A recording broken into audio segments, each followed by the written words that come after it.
Hey guys, இன்னைக்கு நம்ம என்ன பார்க்க போகிறோம் அப்படி பார்த்தீங்கன்னா, captain America brave new world இந்த படத்தோட ரிவ்யூ தான் நம்ம பார்க்க போகிறோம். படத்தோட கதை என்ன அப்படி பார்த்தீங்கன்னா, தேனோஸ் ஸ்னாப் போட்டதுக்கப்புறம் இந்த உலகம் எப்படி போகுது, அப்புறம் இட்டர்னல்ஸ் படத்துலேருந்து இந்தியன் ஓஷன்லேருந்து ஒரு செலஸ்டியல் வெளியே வந்திருப்பாரு. வெளியாகி அங்கேயே ஃப்ரீஸ் ஆகிருப்பாரு. ஸோ அந்த செலஸ்டியலோட ஸ்கின்னு வந்து அடமென்டியமால் உருவாக்கப்பட்டது. ஸோ அதை வந்து எப்படி எடுத்தாங்க, ரெண்டு கவர்மெண்ட்குள்ளே போர் நடக்குது, அதை எப்படி நிப்பாட்டினாங்க, அப்புறம் என்ன நடந்தது, அதான் இந்த படத்தோட கதை.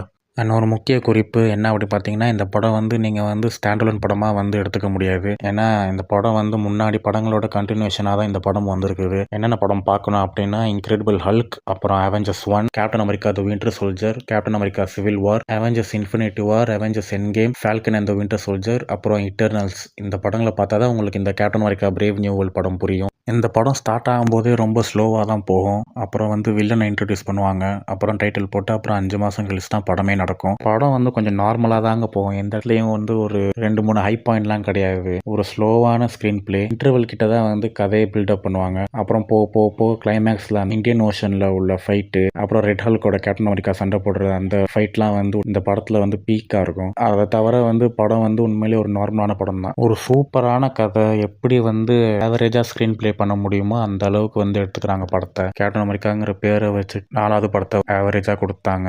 அதை தான் வந்து ஏற்றுக்கவே முடியல. சரி என்ன பண்ணுறது, மார்வல் அப்பப்போ வந்து இந்த மாதிரி பண்ணுறது தானே. ஸோ படம் வந்து ஒரு வாட்டி பார்க்கலாங்க, அவ்வளோதான், சொல்கிறதுக்கு ஒன்றும் கிடையாது. ஸோ நீங்கள் இந்த படம் பார்த்தீங்களா, எப்படி இருக்குன்னு கமெண்ட்டில் சொல்லுங்கள். ஸோ இந்த படத்துக்கு என்னுடைய ரேட்டிங் வந்து 5க்கு 2. ஸோ அவ்வளோதான். இந்த வீடியோ உங்களுக்கு பிடிச்சிருந்தா லைக் பண்ணுங்கள், கமெண்ட் பண்ணுங்கள், ஷேர் பண்ணுங்கள். மறக்காமல் நம்ம சேனலை சப்ஸ்கிரைப் பண்ணிக்கோங்க. தேங்க்யூ, சியா, பாய்.